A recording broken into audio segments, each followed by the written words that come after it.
G'day, it's Kim again, Kim Lochner. I'm a BHP teacher hailing from Queensland, Australia. I teach a mixed 9th and 10th grade class. With a very diverse range of abilities in my class, I have to get creative and find a bunch of ways to engage my students.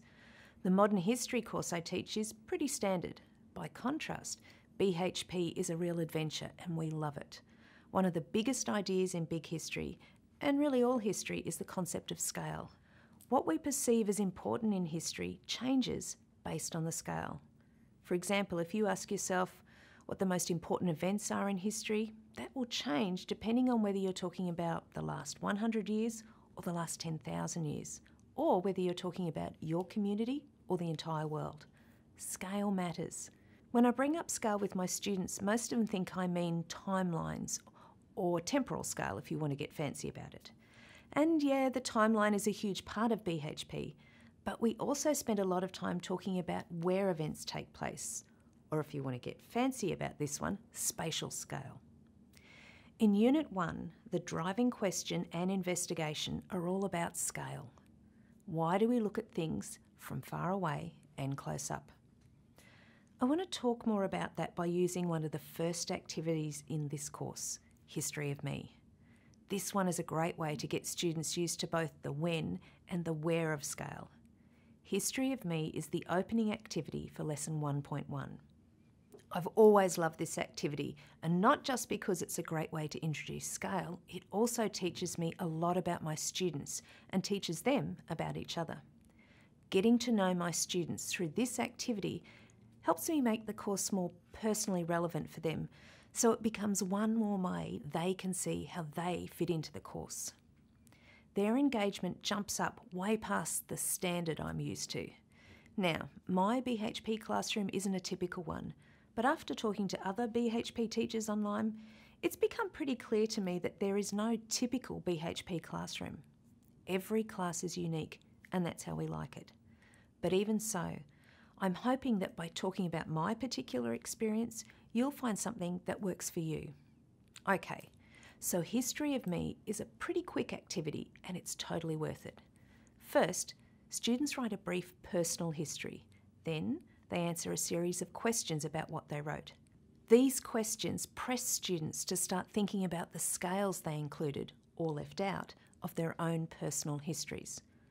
I usually start this lesson by telling my students, we're going to do a quick writing activity, and I mean quick. It won't be graded, and don't get stressed out about grammar or spelling. Just take out a piece of paper and take 4 minutes, 240 seconds, and I'm setting a timer, to write the history of your life. Better start writing, there's only 236 seconds left. So kind of open and vague instructions, right? Well, that's intentional.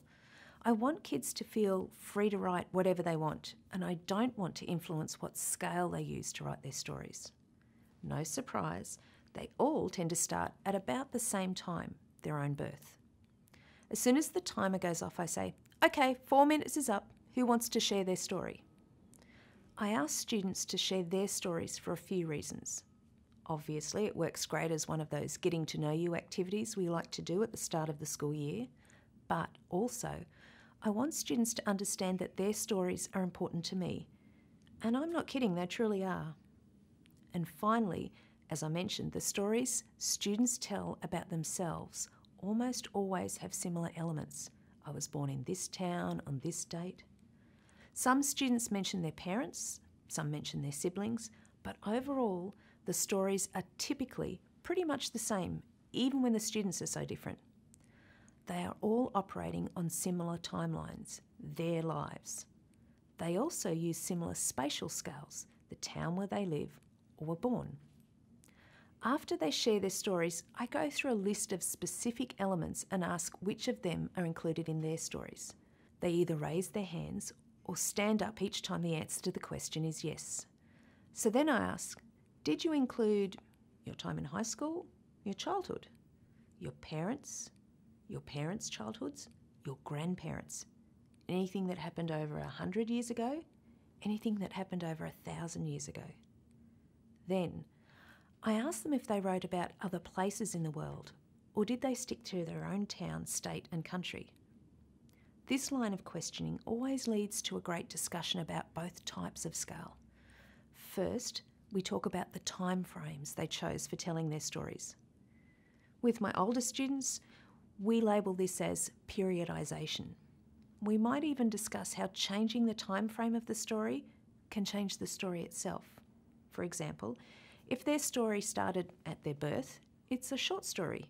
We have no idea what contributed to them being born. If you zoom out, the story of their life changes dramatically, giving much more context around their birth and life. Then we talk about where their histories took place.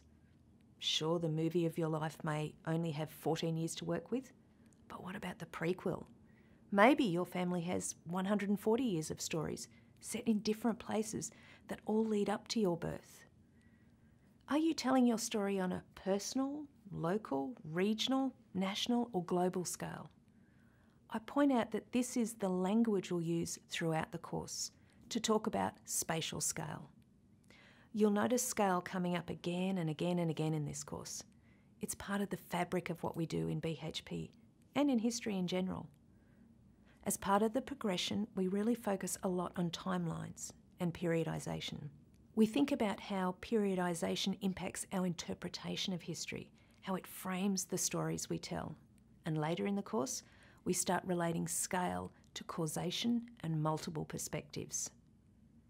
Students will begin to understand how the large scale of big history provides a framework for when they scale switch or dive deeper into history. Whether we're zoomed in or zoomed out, or thinking about our hometown or a land far, far away, scale dictates our understanding of history.